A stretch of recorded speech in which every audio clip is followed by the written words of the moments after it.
Good evening, everyone. Welcome to the Clackamas Fire District 1 Board of Directors meeting. It's June 17th, 2024. We're here at Station 5, the Mount Scott Fire Station. At Clackamas Fire District, we're always here for you. We value our people and the people we serve. Our focus is establishing teams, trust, empowerment, accountability, mindset, and service. If you're attending in person, please sign in at the sheet next to the door.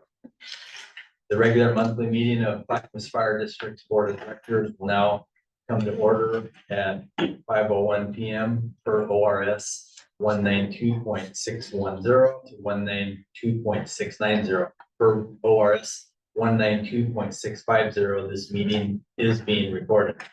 The video recording of the meeting will be placed on the Clackamas Fire District website. So first of all, I ask everyone to please stand, face the flag, and join me in the Pledge of Allegiance. I pledge allegiance to the flag of the United States of America and to the republic for which it stands, one nation, under God, indivisible, with liberty and justice for all. Thank you. Chief Brown, are there any changes to the agenda? Yep, we do. We have one small change to the volunteer association divisional report, and it'll be Treasurer Jason Hamilton will give the report today versus the Brett. He's off on vacation. Jason. Noted. Good. Does any board member approval of the minutes? So does any board member have any comments or changes to share regarding the minutes of the May 20th, 2024 meeting? I'm abstaining since I wasn't. Noted. No others, so we're good. If there are no changes, the minutes for the regular board meeting on May 20th, 2024 stand approved as written. Approval of the minutes of the budget committee meeting, which we had on May 16th. Does any board member have any comments to share or changes regarding the budget committee meeting? No. None? If there's no changes, the minutes for the budget committee meeting of May 16th, 2024 also stand approved as written. So it's time for public comment. I'll now call for statements from citizens regarding district business. Do we have anyone, Toby, that signed up online? Yeah. And if there's someone in the audience that didn't have a chance to sign up prior to the meeting, please let us know. None? And if you're online, please use the raise hand function at the bottom of your screen. If you're calling in, you can select *9 to indicate a raised hand and *6 to unmute and mute. Each person will have up to 3 minutes to share their questions or comments. So still not good. Okay, first item up, budget hearing, item B1. Request for approval of resolution 24-01, adopting the budget, making appropriations and levying taxes for fiscal 2024-25. CFO, Mark. Okay, good evening, Board of Directors. So we are asking for official adoption of the 2024-25 budget. There have been no requested or proposed changes since the budget was approved by the budget committee. So we're just rolling forward the same amounts into resolution 2401 and would request your approval. Does anyone have any questions or comments? Okay, thank you. Do I hear a motion for the board to approve the adoption of fiscal year 2024-25 budget as presented in resolution 24-01? Second. It's been moved and seconded. Shelby, please call the roll. Jay, Yes. Yes. Thomas, Yes. Marilyn, yeah, Jim. Yes. Thank you, Director Cross. I didn't know that you were with us tonight, so thank you for joining us.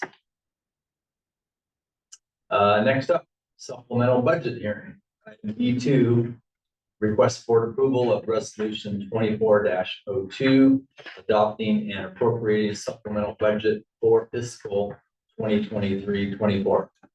CFO Mark. Yeah, I'm actually gonna turn this one over to Finance Manager Michael Long. Good evening, board members. The supplemental budget will be adjusting the general fund, capital replacement fund, and wildland mitigation fund. For the general fund, we have expenses higher than expected during the fiscal year, such as conflagrations, the Camp Creek fire, ops replacement, firefighter, and EMS supplies and facilities maintenance.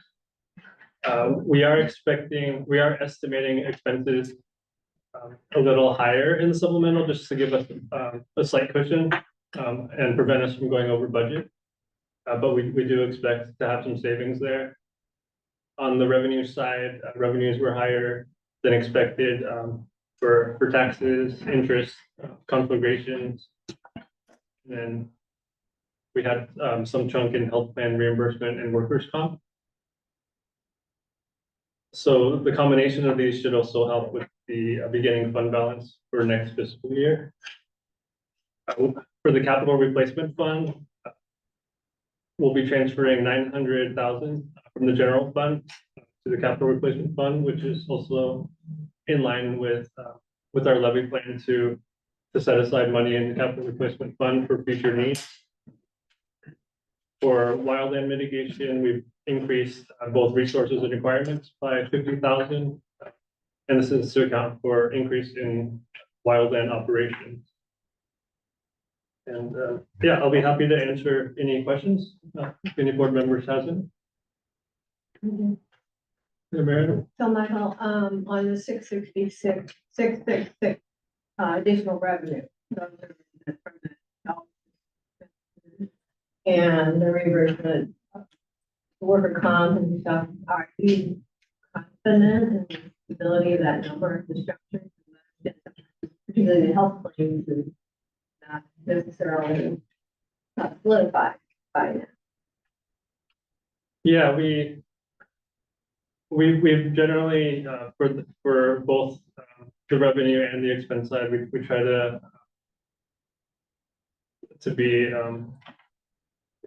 careful not to be over optimistic. So we build that in when we are estimating the revenue out. Yeah, for those two specifically that you mentioned, the health plan reimbursement and the workers' comp reimbursement, those are revenues we've already received. So that's an actual number. The uncertainty is on the expense side for medical claims, where we're not sure how we're going to end the year because there is still a backlog of claims from the data breach. So we did make a small adjustment to, I shouldn't say small, it was $200,000 to increase the health expense side in case those claims came in higher than expected. We don't expect them to necessarily, but since we don't have the data yet, it's uncertain. Thank you. Any other questions, comments? No. It's okay, thank you. Do I hear a motion for the board to approve fiscal year 2023-24 supplemental budget as presented in resolution 24-02? So moved. I'll second. Then moved and seconded. Shelby, please call the roll. Jay? Yes. Thomas?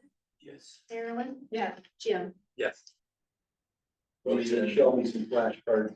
Motion passes unanimously. Thank you. Then you won't have to talk. Okay, next up, presentation, annual workers' compensation renewal. Agent of record, Jeff Griffin from Wilson Airgood Associates. So thank you for making it up today. Thank you for inviting me up. It's always a pleasure and an honor to be here. We love serving you, and hopefully we bring some good data and good work, and we always leave here with new knowledge that we share with other departments.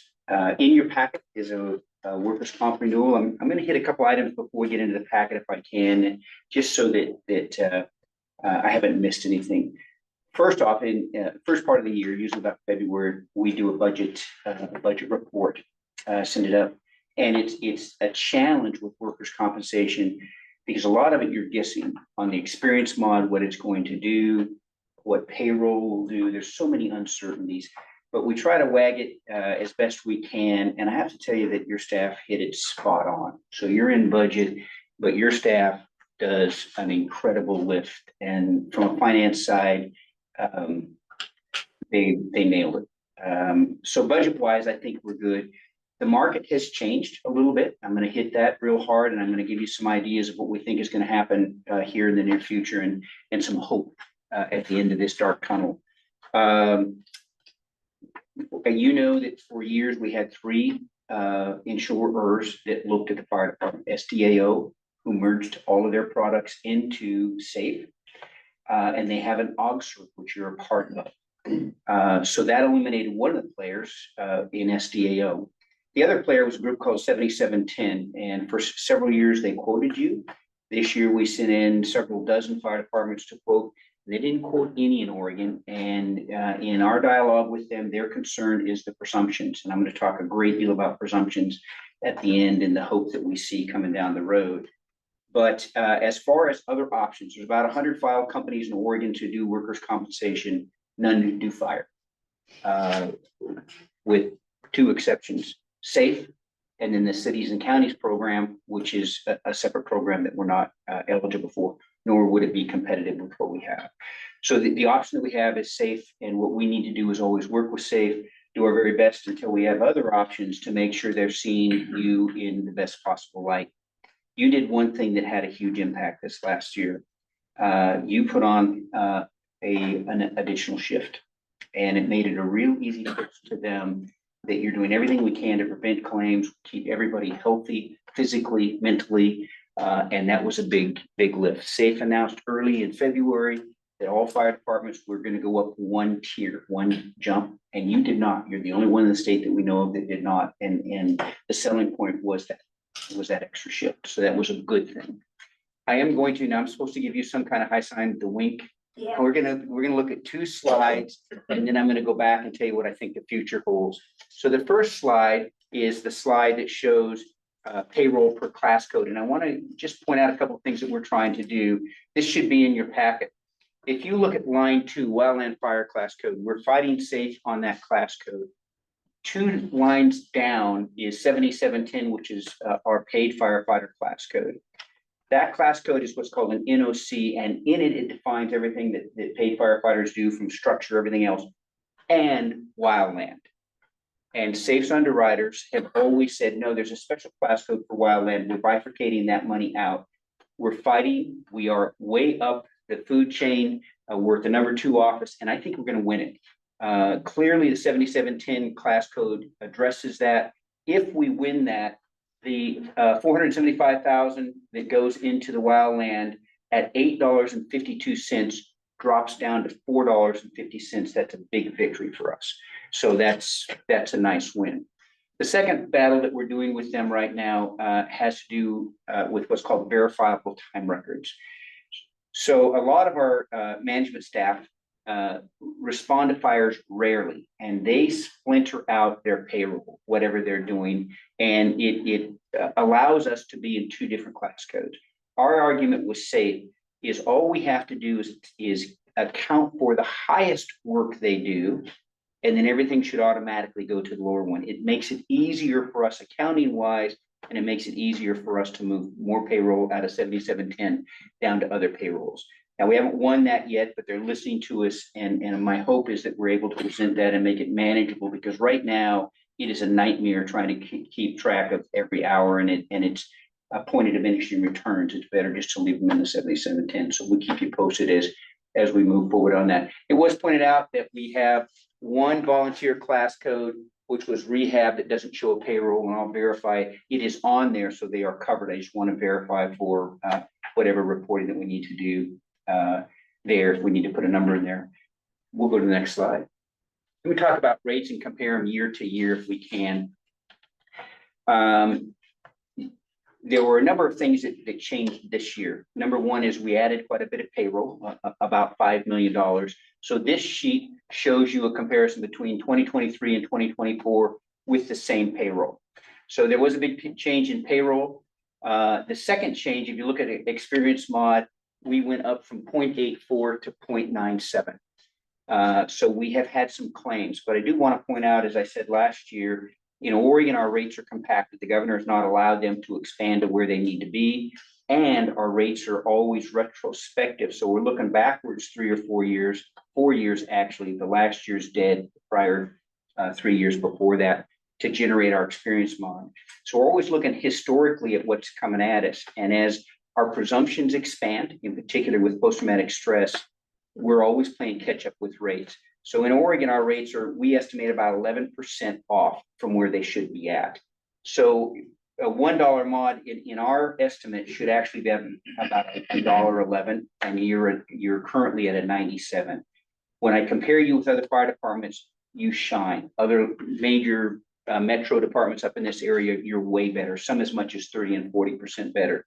You do need to note that your rate went up 13% because your experience mod expanded, but your tier did not jump. So if you take a look at your payroll increase and your experience mod, and the fact that peer rate went up 6%, that's where you saw the difference in change from $1.2 million to $1.4 million. That's what the change represents there.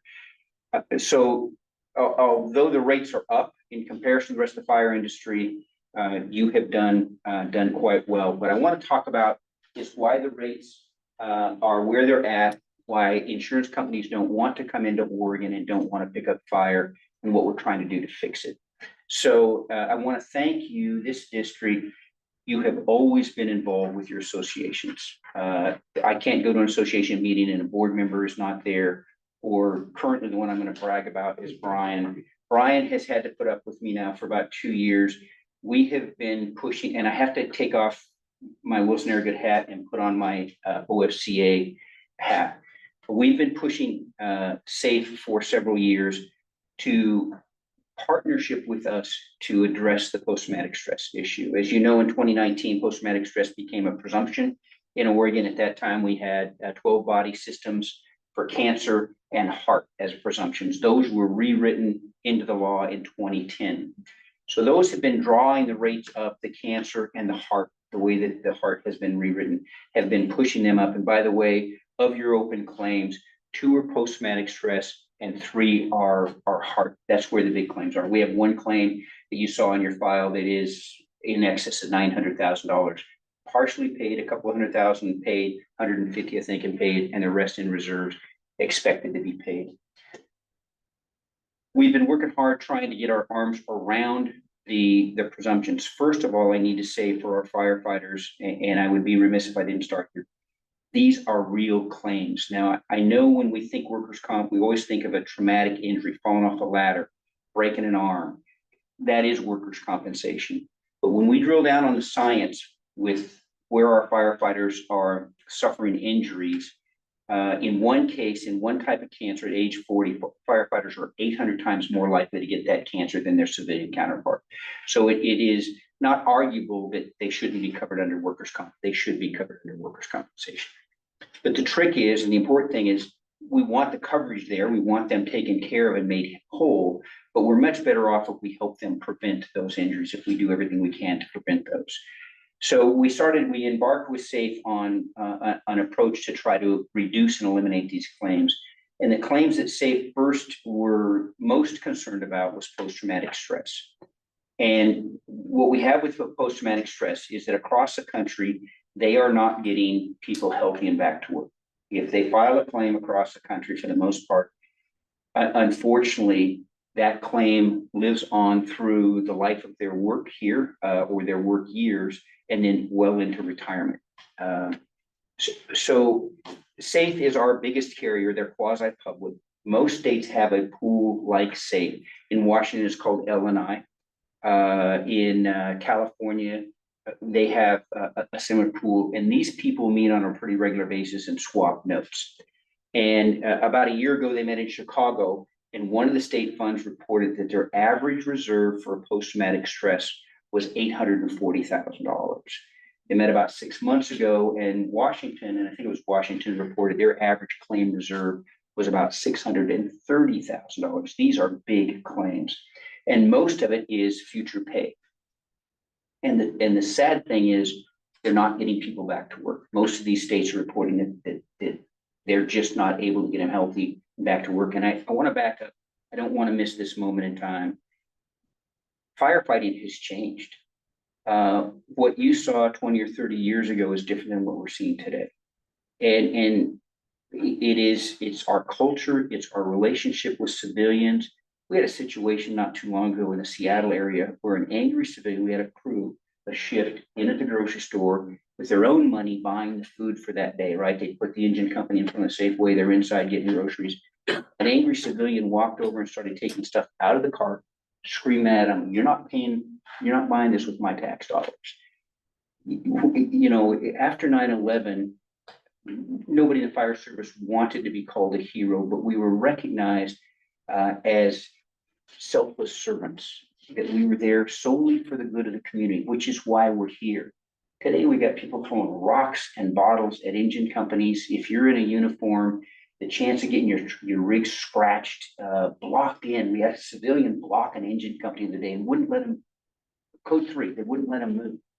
So it's a different stress level today. The claims are different. The volume claims we're seeing, and our individuals are going out with post-traumatic stress are living a horrible life at home. So we embarked a couple of years ago to try to find some fixes for this. And we came up with a 5-step program. And one of the steps, the claims management, was most important.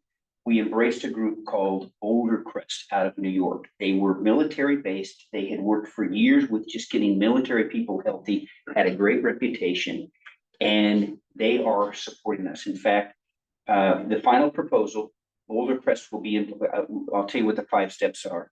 Pre-hire, doing a better job, making sure we're hiring the right people. Orientation, making sure when they come on board, they realize that we are a tribe and they have a place in that tribe and what that role is. Prevention is a big piece. Number 3, number 4 is claims management. And number 5 is pre-retirement. What we are seeing an awful lot of is individuals get ready to retire. On Monday, they're a firefighter. They have an identity. And on Tuesday, they're in the front yard painting the deck and they've lost that identity. And that's where we get an awful lot of suicides. And that's where we get a lot of post-retirement claims on post-traumatic stress. So we embraced this Boulder Crest group. They've been out. SAFE is a little bit funny. They wanted us to give them data before they would invest in us, and they didn't have data. So my company, my other hat, we bought 5 days of their time, got them out here to DPSST. We had SAFE actually in the room as well with firefighters, and then we put them around the state to do their work. We had tremendous success. Already SAFE is reporting that we have 8 firefighters back to work healthy. Now, I think we still have over 30 that are out on claims that we haven't addressed yet. But in the very near future, the next couple of weeks, this district is going to be invited to a pilot program. They asked us to identify 20 districts, and that was pretty easy to do. And then they said, wait, we want to expand it to 22 districts and 3 state agencies. So State Fire Marshals is involved, DPSST is involved, and the Forest Service is involved in this program. So SAFE has given the Oregon Fire Chiefs $150,000. We're spending every dime of it with this group, Boulder Crest, Struggle Well, and we're putting these classes on around the state. The rest of the time is volunteer time by Brian and by others on the board and our staff with the 5 steps, trying to help us prevent those claims. The secret of those 5 steps, and I know I'm being recorded, so this is not much of a secret, is it? So I'm going to cover the owl in this. So the secret is that in knowing how they underwrite, in the 5 steps, we embedded 5 things that they look for that they can't ask for or don't ask for on the application. One of them is a return to work. So there's going to be 4 or 5 things that will be mandatory you do. You already do all of those things. So we're hoping that what happens is, A, we get our arms around this horrible situation and get our firefighters back healthy. But also we set you up for rate reductions downstream. And that's what we've asked for. We didn't get one this year. We do think the people that will be in the program are going to see some rate relief downstream, but most important, we're going to get our people healthy. If you look closely at there's 8 or 9 things. In one case, I think there's 11 steps under each of the 5 steps. Each of those things is designed to get our people healthy, to address heart attack, to address cancer, to address sprains and strains, and that's why SAFE, I think, is so exciting.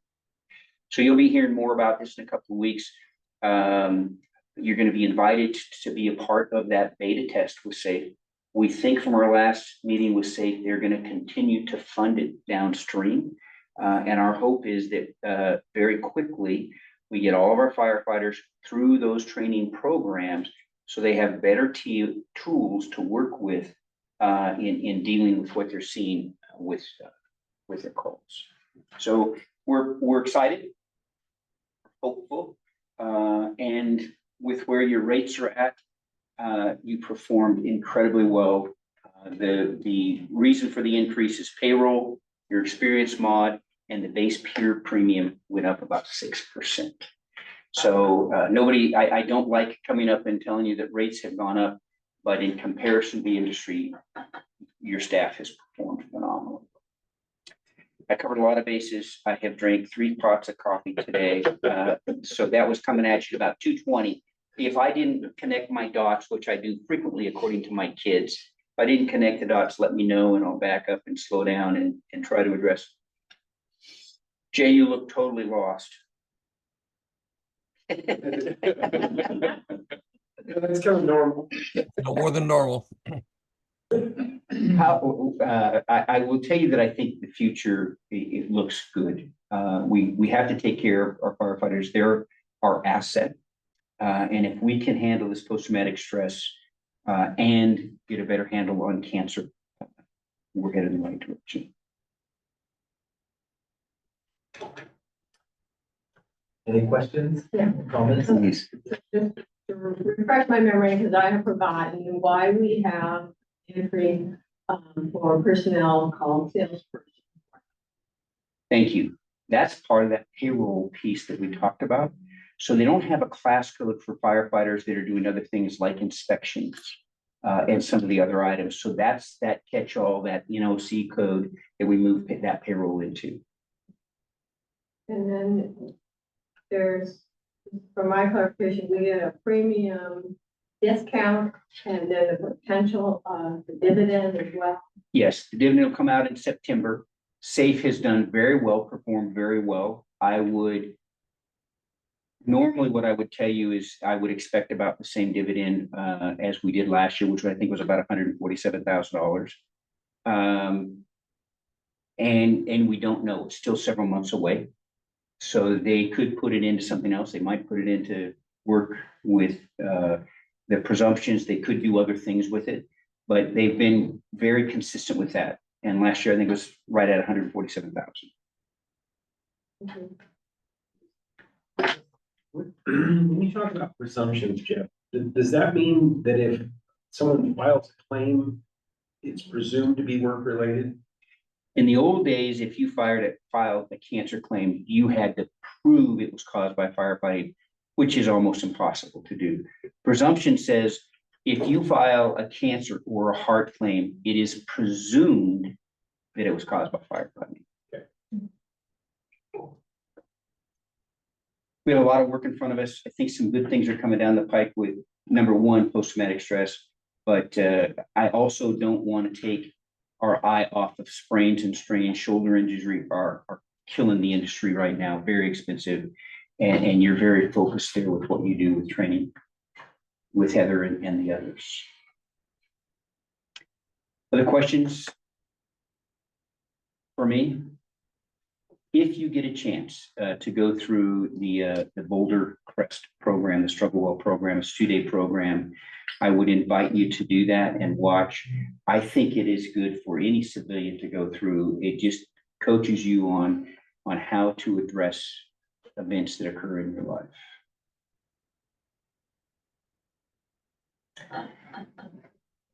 Any questions? We hit it? Thank you, Jeff. Thank you so much. Thanks, Jeff. Lead the way. Thank you. See you half a dozen times the next few weeks. Yes, at least. And with that, we'll move right into our first business item. Item D3, request for approval of workman's compensation renewal. CFO Ritter. I don't have anything to add to what Jeff said. And ask your approval of the renewal. It is within the budgeted amount, this year that you just adopted. Any other questions or comments? So do I hear a motion for the board to approve the workman's compensation proposal and workman's compensation policy? I so move. Then moved and seconded. Shelby, please call the roll. Jay. Jay, Yes. Chris. Yeah. Thomas, Yes. Marilyn, Yeah, Jim. Yes. Motion passes unanimously. Thank you. Thank you. Item B4, request for approval of Clackamas Emergency Services Foundation revised budget. Jerry Carney. Thank you, Mr. President and members of the board. I prematurely announced at the last meeting that we were having a budget committee meeting, which we did have. You should have been sent the minutes of that meeting. However, they got out late, very late, like 3:45, roughly. Shelby was good enough, since we didn't have all of your email addresses. Shelby was good enough to forward these minutes to you. What they deal with primarily is our marketing director, Ron Gladney, former director of the Benson Hotel. Now doing marketing for us, among other things, is heading up a marketing committee to sell, it's the best way I can say it, the Emergency Services Foundation to the citizenry and to the employees. We have elected this year not to have, this year, I have to emphasize that, Trotter is leaning on me to emphasize that. This year, we will not be having our dinner auction. Therefore, the budget has been amended to remove the expenses associated with the dinner auction and to remove the funds that we had anticipated receiving. We will be operating it at a deficit, certainly. Fortunately, we had that large grant given to us late last year. And we're not going to be eating all of that up, but we will be eating into that grant to meet the various needs of the community. In addition to that, wanted to let you know for certain that the website for Emergency Services Foundation is up. The website address is cesf.us. It was done by Dave Dorner, who many of you know, and he did a superb job with it at a lower rate than any of us anticipated or than we had been spending, and include a year's maintenance. I guess basically I'm here, I'm presuming that you folks don't have a copy of that marketing plan in front of you. You do, yay. Well, we got emailed it late this afternoon, so I printed it out and kind of glanced through it, but we didn't have time to review it. So it's probably something. Thank you for that, Director Searing. The reason for the delay was our admin, Rachel, was out of computer communications for 5 days. It was supposed to get to you last week. She got back today, realized that it had not been sent after a conversation with me. And we got it at least out to all of you to read. I'm presuming that since you don't all have a copy of it in front of you, you don't have many questions, but if you do, Director Siri, if you do after having received it, and I'm sure studied it in detail, if you do, please feel free to ask. We are making progress. Ron has put a very stiff rod of discipline behind this effort.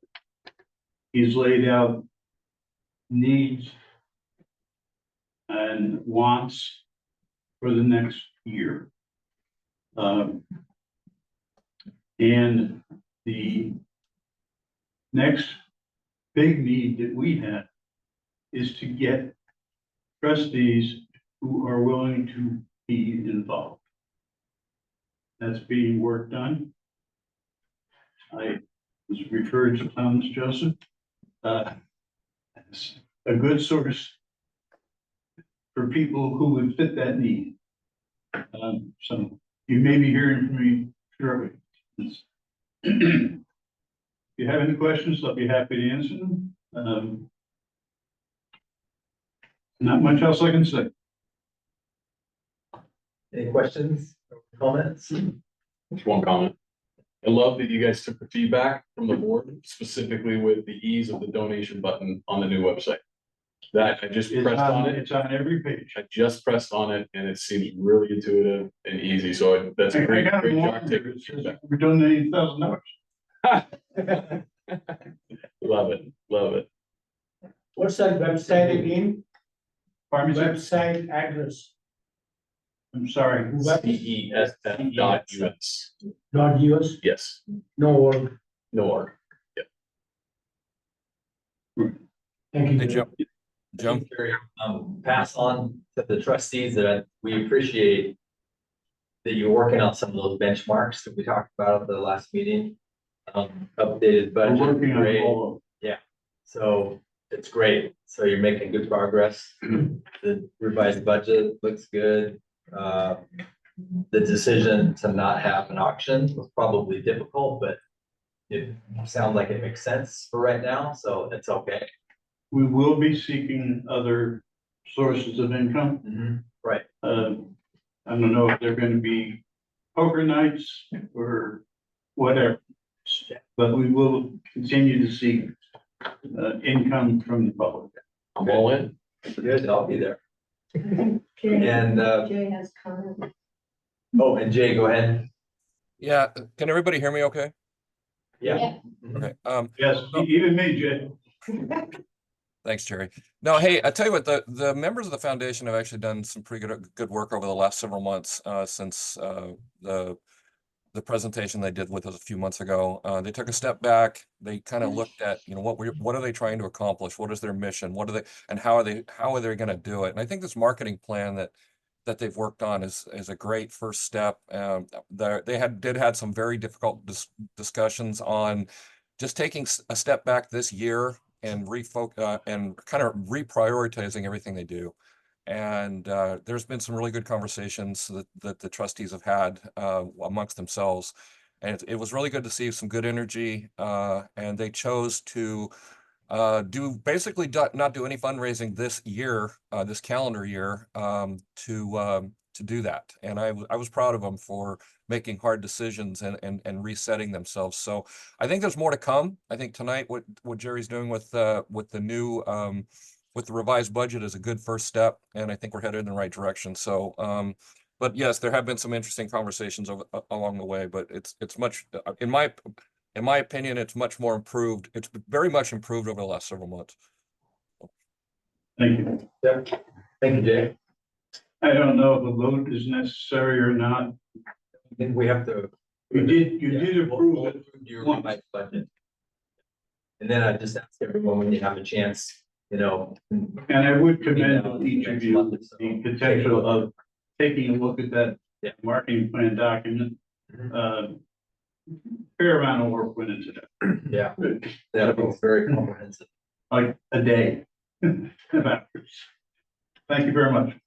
Thank you. Thanks, Jerry. So do I hear a motion for the board to approve the Clackamas Emergency Services Foundation's 2024 revised budget? So moved. The second, Both been moved and seconded. Shelby, please call the roll. Jay, Yes. Chris, Yes. Thomas, yes. Marilyn. Yeah. Jim. Yes. Motion passes unanimously. Thank you. And thank you, Jeff. Be safe. Have a safe drive. Thank you. Back. Okay, other business items, OB1 committee liaison reports. Foundation liaison director. Yeah, I pretty much just gave it. So I think we're good to go. Interagency committee, director Joseph, myself. Go ahead. We met with the Sandy fire. Not Sandy, I saw that so. And just updating of their activities. Brian Stewart has been very involved.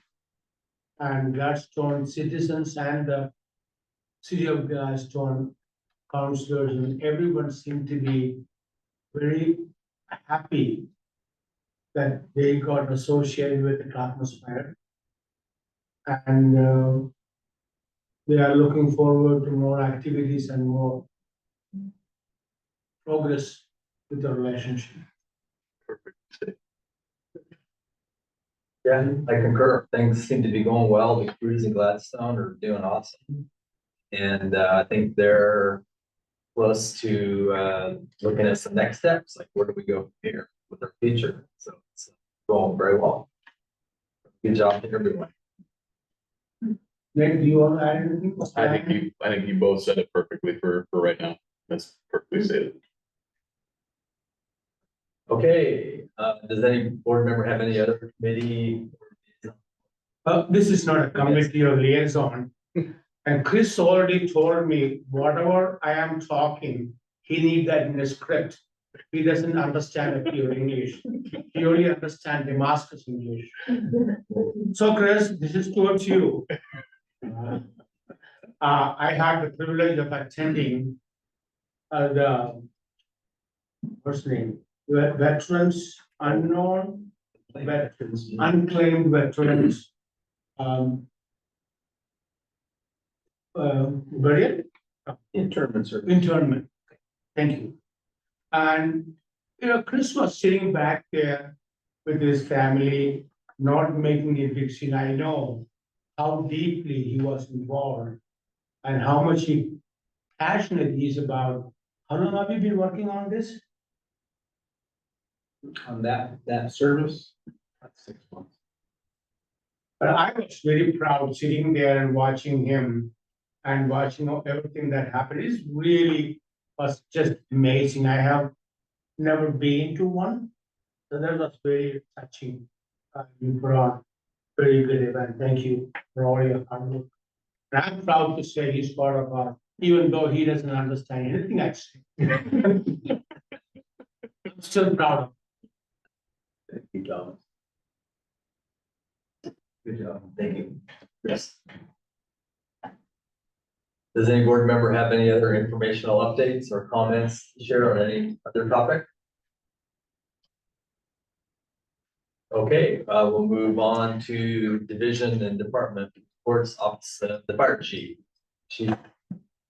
Awesome. Thank you so much, Director Searing.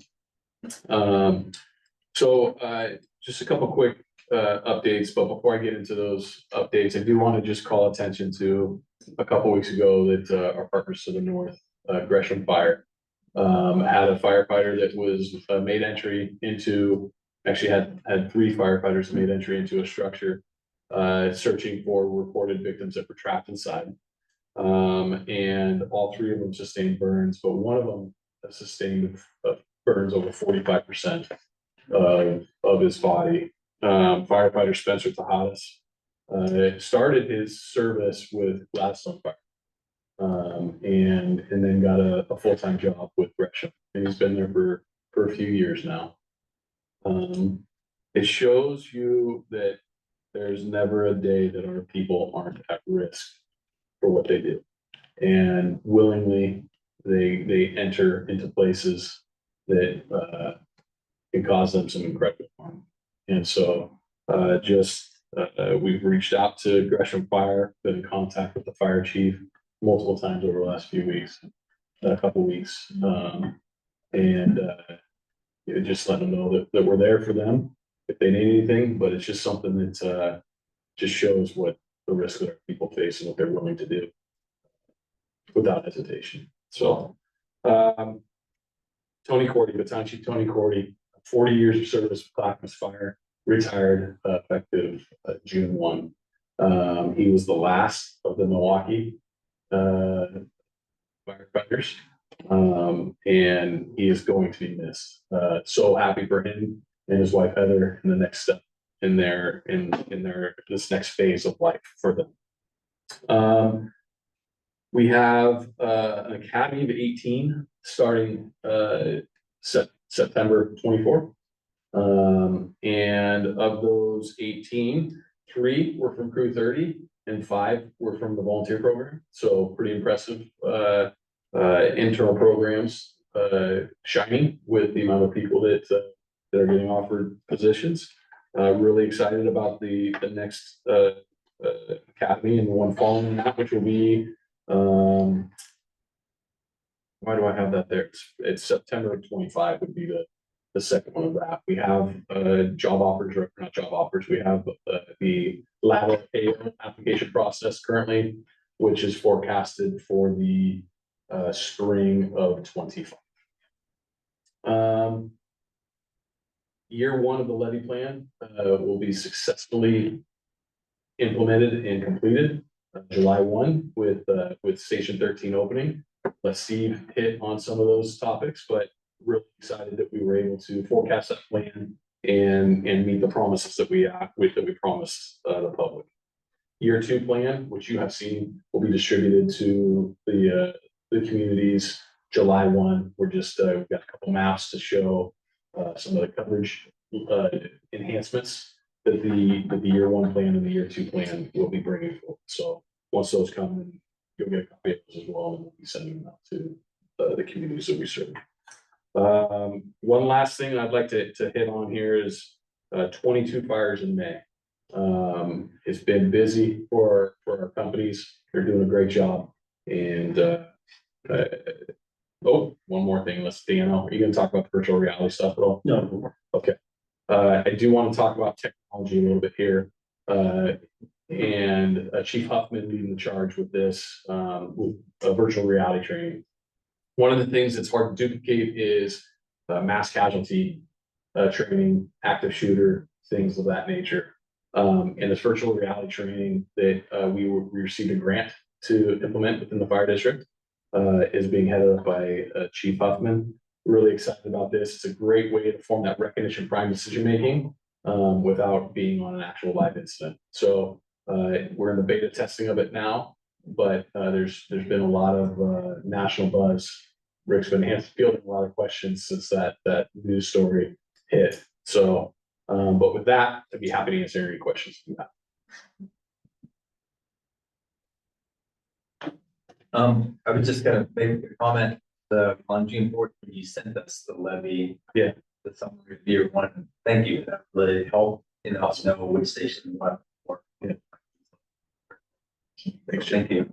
And then I was just gonna mention in your report, I saw on Facebook that we were advertising for explorers. Yes. You mentioned that too, so I'm glad to see that program. Yep. Is kind of coming back. It's been a part of our history for a long time. Yeah. So great. I'm glad you brought that up. It's kind of impressive to see some of the individuals that are sitting across from us 6 years and 7 years later post the Explorer program saying, I started as an Explorer coming back here. So that's one of those programs. It's it's a great opportunity for the high school. So I'm glad to see that. And then the 5 volunteers that we extended offers to, awesome. Yeah. They've been our bench strength. We've hired, probably half of us at one time, volunteers from within, so. It's a revolving door, but it's okay. Yeah. That's, we can do it, so. Okay, thank you. Thanks. Next, Brian, strategic services.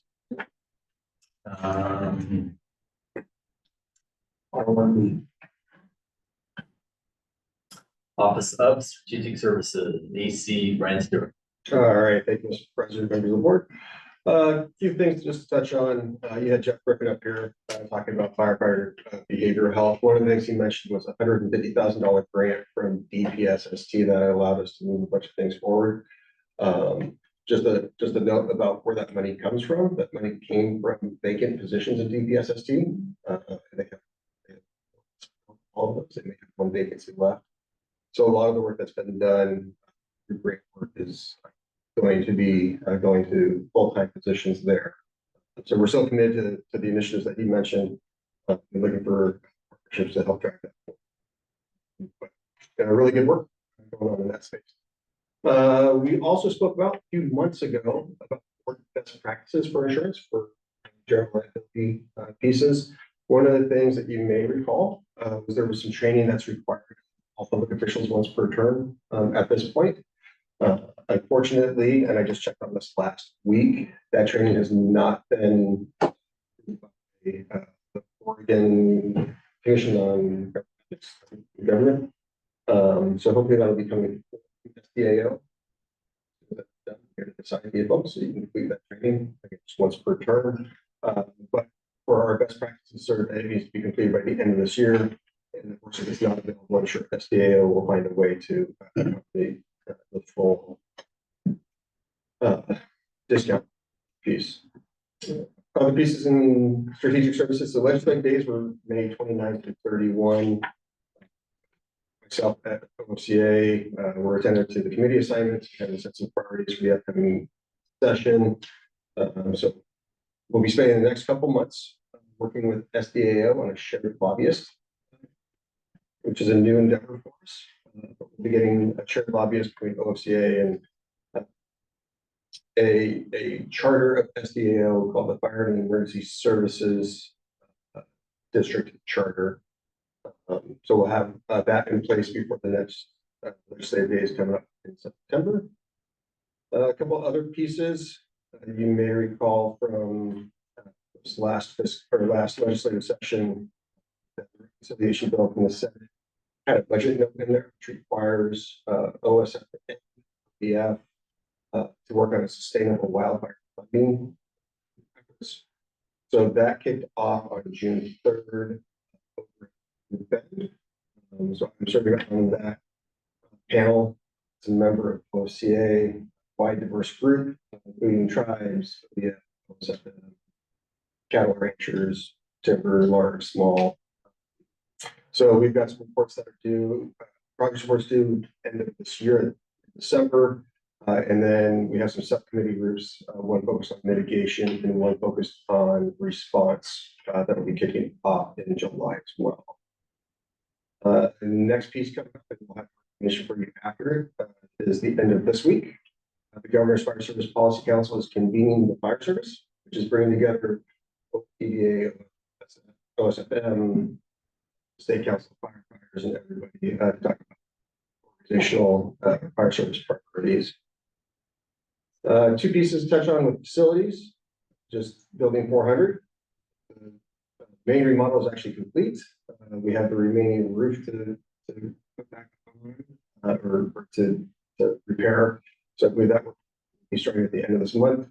And then the only other actual facility is going to be remodeling the garage side, which will provide a space to do in-cap training for battalion chief officers and scribes. So they'll be able to kind of be in a more immersive environment as they're doing the training.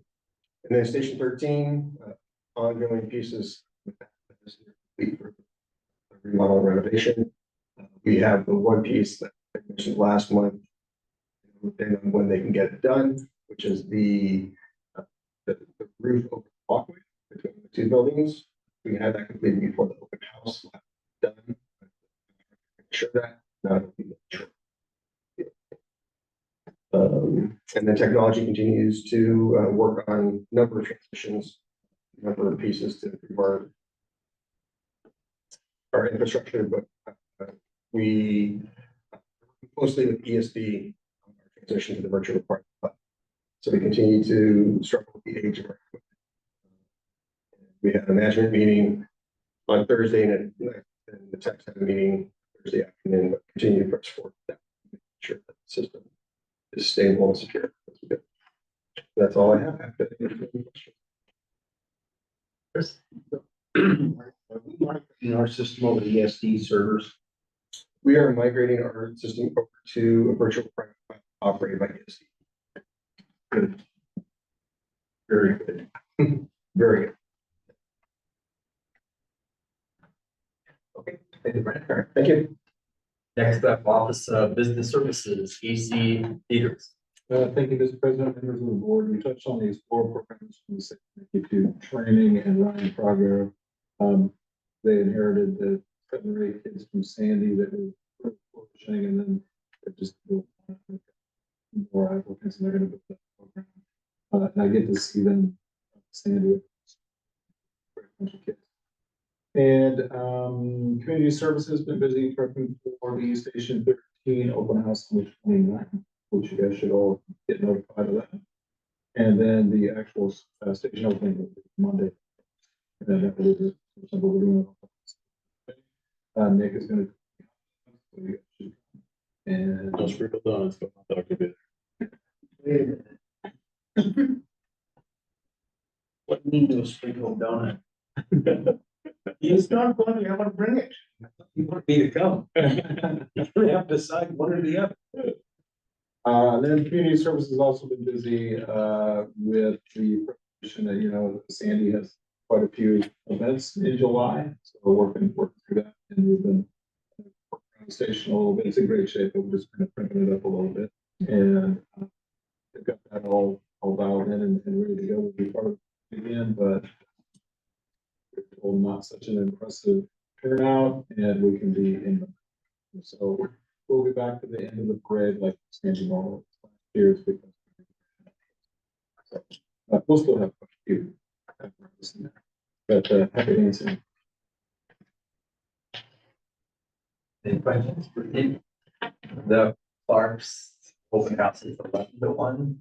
Okay, so I plan on being there, but is there a presentation of some type at a certain point in time, or is it just come and go open in 2 hours? It's open house coming up. Okay. I didn't know if there was anything formal in it. Formal will be July 1. That's when we open the station. Oh, okay, the following week. Yeah, The Monday. the Monday. Okay. Yes, open house is Saturday, the opening of the station. Is that something that we should be up to, or that?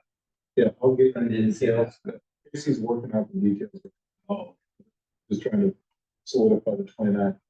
And she's working on the first one as well. You will let us know. Yeah, absolutely. Because we're no later than next. I think she's almost done. So probably.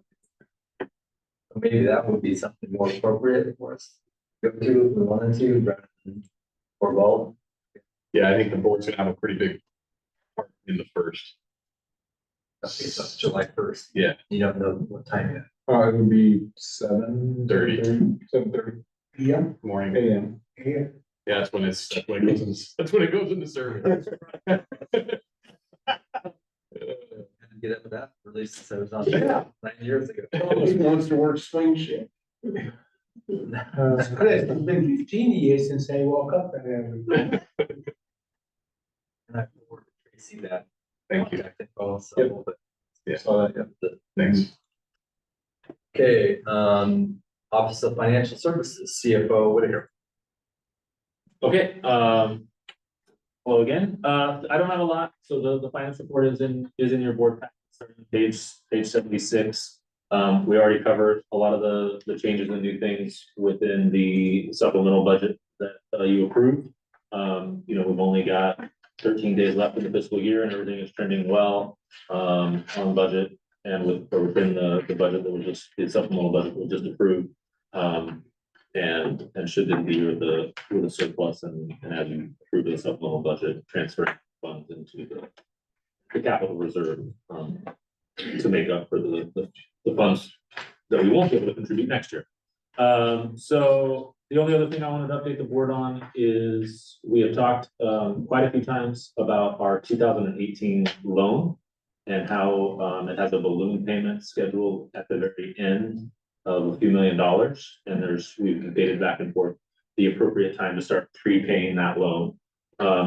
And there were funds appropriated in the 23-24 budget to start that prepayment. So we went ahead and did that last week.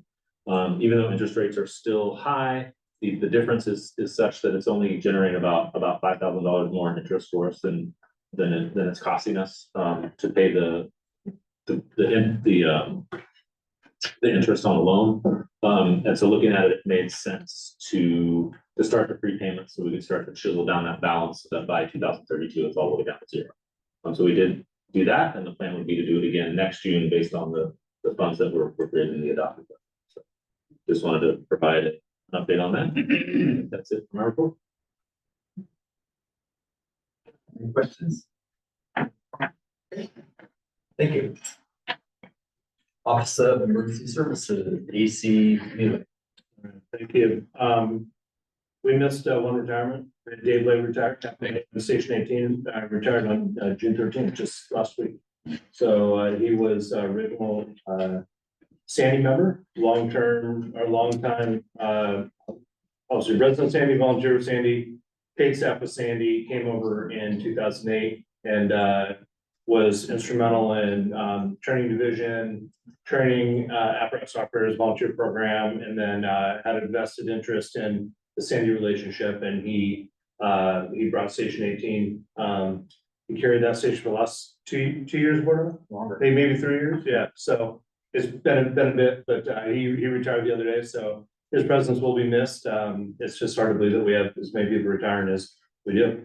It's happening pretty quick. So just running down the list here. So the EMS office, you've seen a posting for a community paramedic that's funded through the ARPA, the ARPA funding that we're collaborating with Clackamas County on. And so we're going to start recruitment for that, start getting staffing plan in place for that. Along with that is nurse navigation. That is the goal was originally to have that up and running by July.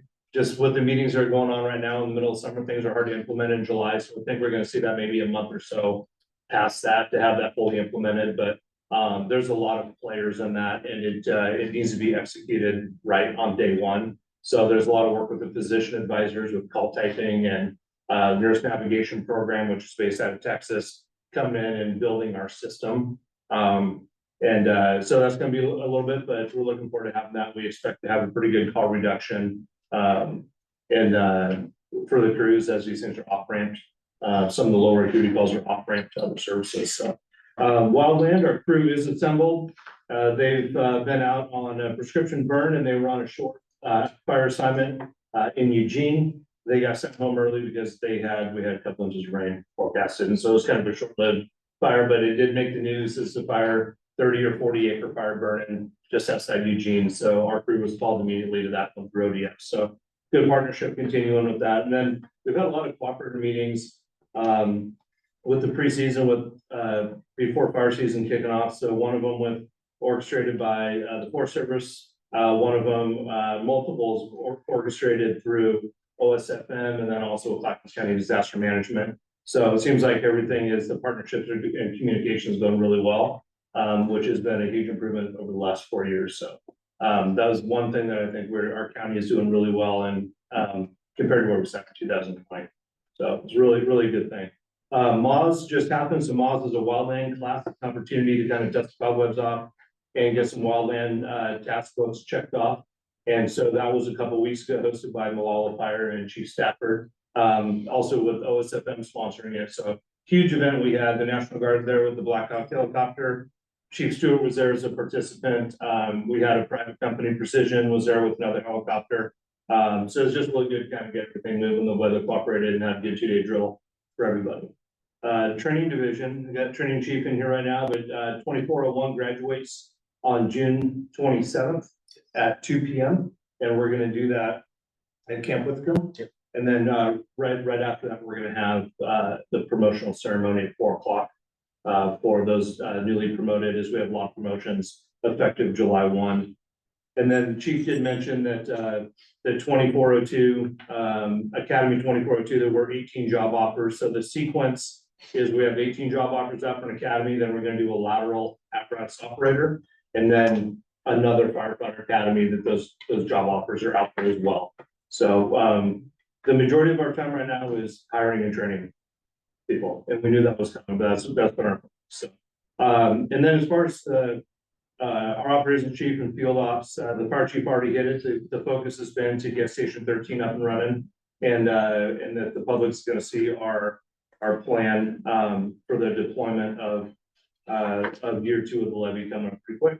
So, and then just to wrap this up, promotions for July 1, we have 4 captains being promoted. We have 3 lieutenants, and then we plan on promoting apparatus operators.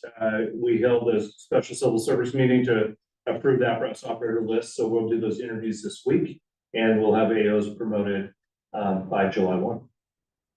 And Bob's report. I'll answer any questions if you have them.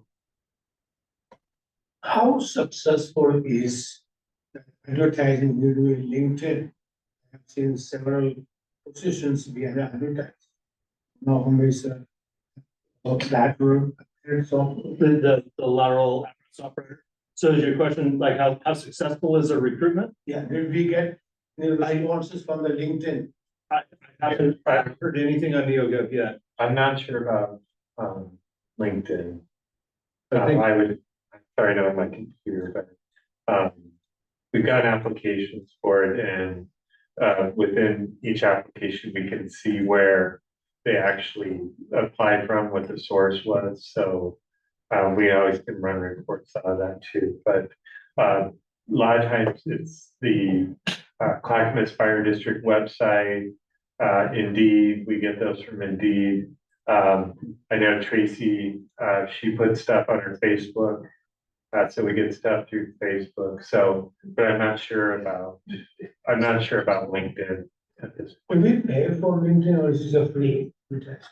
Well, you can pay for it, but in our budget, we built in for, fiscal year 24-25, we're gonna create an account with Indeed. So we could do more advertising through Indeed. That's a pretty popular, job search site. Yeah. And we can, what we have to do with LinkedIn, we have to get an employer account, we have to tie it to a personal account. So we can do that, and, advertising is not too bad. I just can't remember off the top of my head when I said the county, how much we spent on that, but, that wasn't bad, with the cost for advertising on LinkedIn too. So those are things we're looking at as we build out our outreach strategy, our recruitment strategy, so. So would you say Indeed is the most responsive of most responses as far as? For us, Uh-huh. we're just looking at Indeed if I heard you. Well, just from my experience with the county, and just other people I know in the recruitment circle, Indeed's the top one. That's right. So Indeed was the top one. The organizationals, their website, and then NeoGov, that's where we post our jobs through NeoGov. That's also where people find it too, on governmentjobs.com. But Indeed's one of the top ones. Yeah, all the others you mentioned, I'm not familiar with because we are not exposed to that. Yeah. But Indeed, of course, is most familiar. But thank you. Thank you, Dan. You bet. Yeah, Chris. I saw a post on the response times for the fire next mining park. Oh, okay. That got a lot of people, got a lot of comments. I was listening to it from my house as they went by, and because when the first thing went by, it had to have been 3:19, and that was about 5.5 minutes after the original call It's 3:08, 3:05, and the times they're coming past my house. Impressive. I'll steal your thunder for next month. That fire here last week was pretty damn impressive. To have something like that, you could 4 engines, 2 rescues, a squad, 7 water tenders, 7 water rehab. Gotta love that rehab unit. That's pretty damn impressive. And it got people's notice. I was talking to people just over the weekend. Again, said, how many fire engines do you guys own? Again, mentioned that we have, that we let me drive any of them. Just saying, but good job. And it's nice, I the kids that you gave us because it illustrates to people. When I can tell them that the national average for response time from the time that the bill goes off and go out the door is about 3 minutes.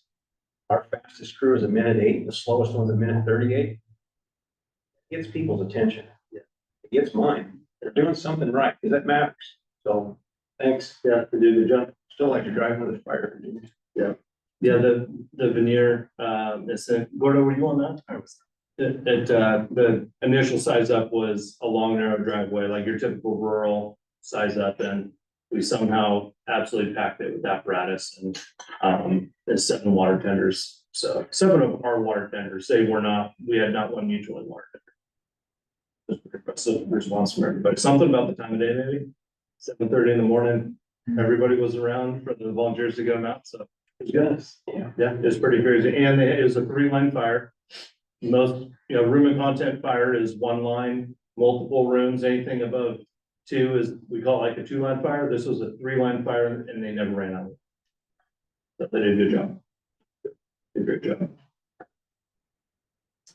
I just have a question, Dan. Yeah. You mentioned there will be some AO promotions by July.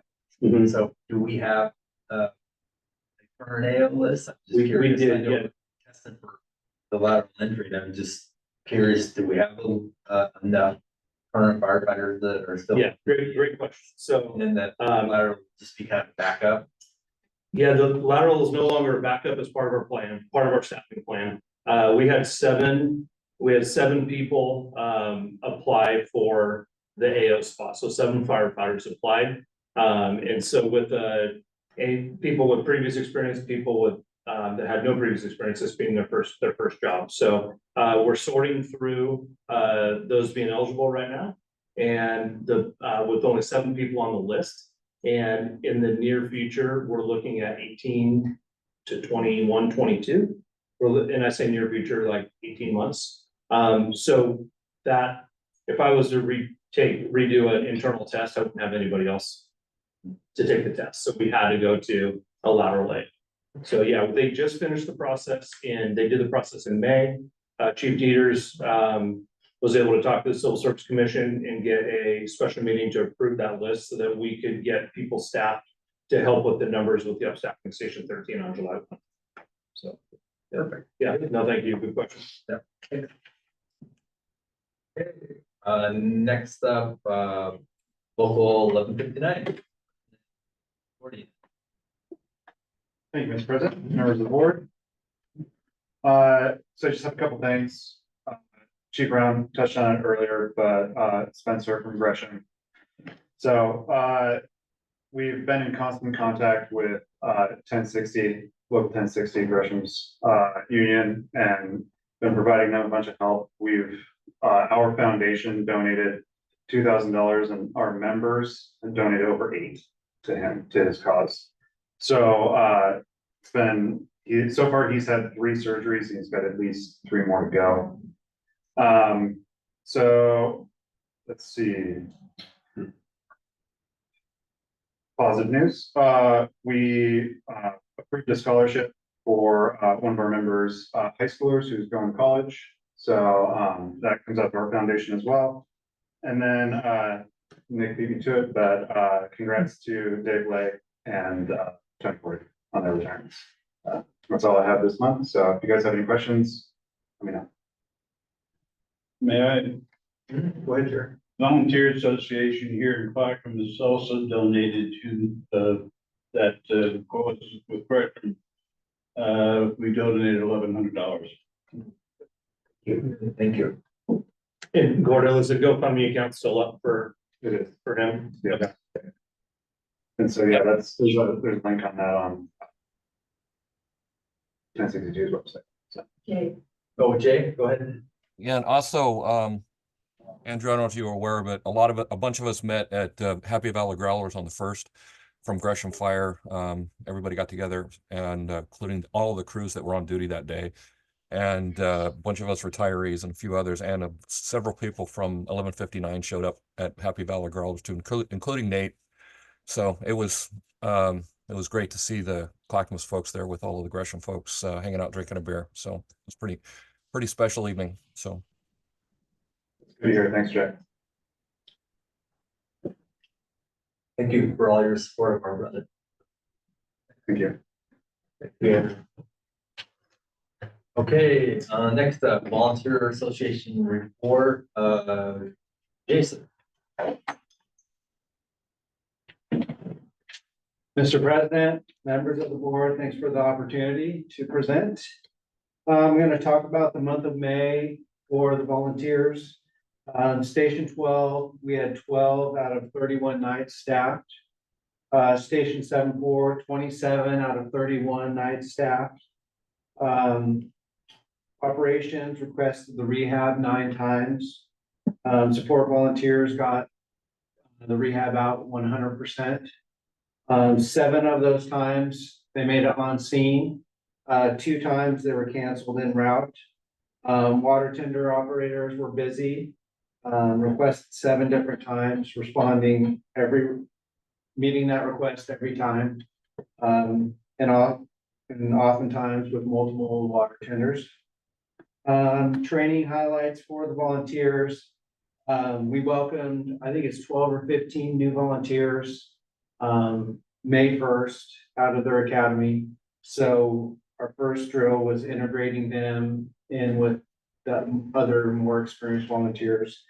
We did mandatory bailout training, some EMS training with the new Life Pack 15, and also OB emergencies and cardiac events. Bulk load size ups and stretches. And we also conducted our mandatory fitness training with the wellness. Items noted, suppression volunteers requested a leave of absence due to the job offers. So that's what affected Station 12 in the nights that it was staffed. Also, 2 others requested leave of absence. One was hired by Portland Police and one was hired by Boardman Fire. We're transitioning out of Station 12 at the end of this month, so June 30th, and all the volunteers will be out of Dover, Station 7-4, and Sandy. For new volunteers, there was offers extended to 12 potential volunteers for suppression and 1 support volunteer with an academy projected to start in September or early October.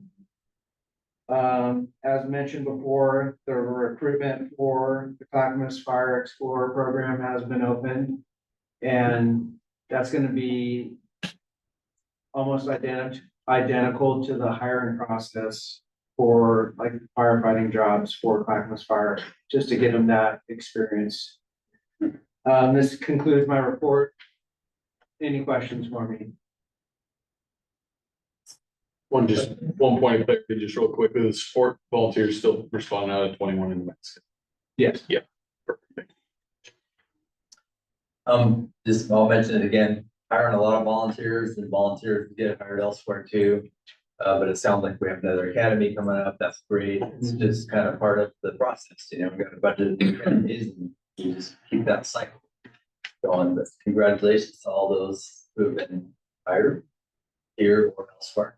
Absolutely. Thank you for filling in for Joe. Great report.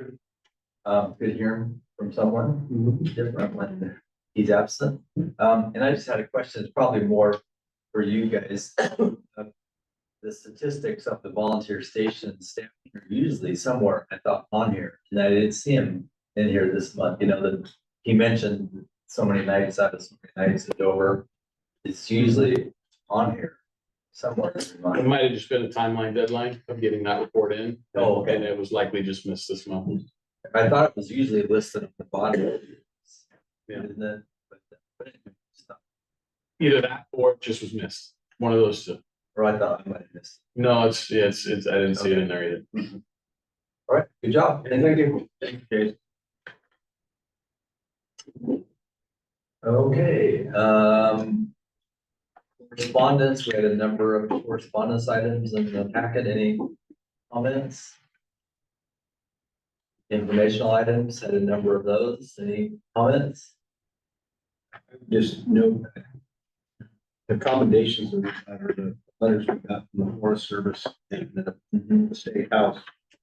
Once again, you guys saved Timberline Lodge. Put that on your, that'll be a ribbon for that. It's not gonna be done. Chris, you have to talk to the crews over there. It's one of those things like the crazy stories of your career.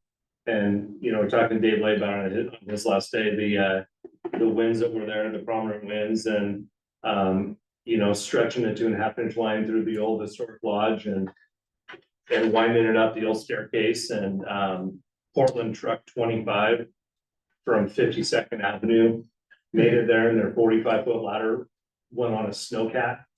Like, just some of the stuff that you gotta just talk to the crews over there is pretty crazy stories. They did a great job. Well, I can tell you that an old friend of mine's grandfather was Portland Fire. And he was on the Oregon Forestry Fire. And he always said, timers couldn't sit there and talk about it because he said, stand there watching that thing burn. And he said, you had fire hoses, they might have a little bit of damn squirt gun for all the good it was gonna do. Yeah. You guys missed a day like that. It was probably good because he just said the first day of his career watching that damn thing burn. Yeah. Nicely done. Just getting those aerials like that. Timberline road, yeah, be in the south. Yeah, it was those, yeah, just the whole thing. Fuel, you know, like the trucks don't get great gas mileage. You know, some of the apparatus that went there were governed. You know, it's like you're just the whole thing. You can see the fire from Panocam, you can see the fire from Silent Rock. And then you get up there and it was everything that they put out turned into snow. It was like a snowmaking machine that we supplied. Yeah, you gotta talk to the crews about it. Sounds like it was something just crazy. So did a great job. Just to circle back, Jim, I just got clarification. It was a fire chief error why you didn't see that in there, right? And we're redoing some of the staffing analytics, and it was attached to that. And when I said, okay, let's hold off on doing the staffing analytics, that was attached to that. So it was my Mistakes. I did there. Okay, thanks. Yeah, thanks. Okay, anything else? Nothing? Chief, we're good? Yep, we're good. Anyone else? Okay, the next board of directors meeting will be Monday, July 15th, 2024, at 5 p.m. The meeting will be hybrid with the public invited to attend either by remote video conference or in person here at Station 5, Causey Avenue, Happy Valley, Oregon.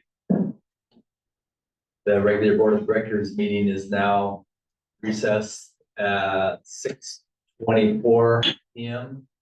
If you're attending in person, please make your way to the lobby while the executive session is being conducted, which we have an executive session after this, but we'll take a break, maybe 5 minutes. So at 6:30, we'll reconvene for our executive session, and then we'll be reconvening back to a regular meeting after that. Well, it could be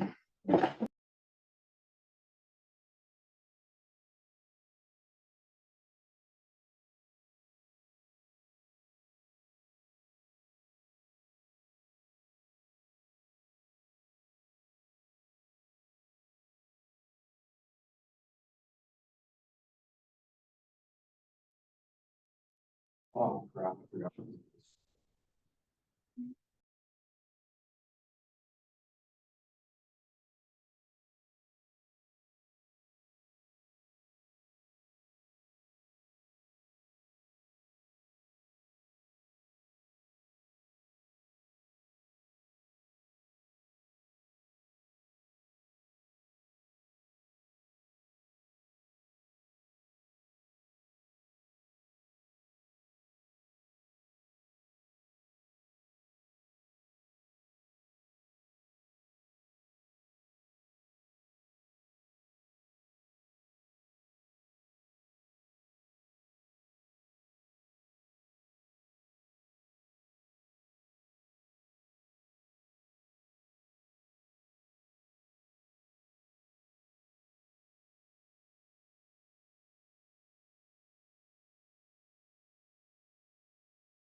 Ready for that part to start. Jay, can you hear us now? Yep, Perfect. Could you hear us before? nope. Well, during the executive session, I could, yeah. No, we were just learning, we were watching you online and it looked like you were comatose. Your eyes moved once in a while. I'm listening to you, but I'm also keeping track of the game. Okay, we're recording. Recording. It's all you. So we will now reconvene the regular meeting back in the session.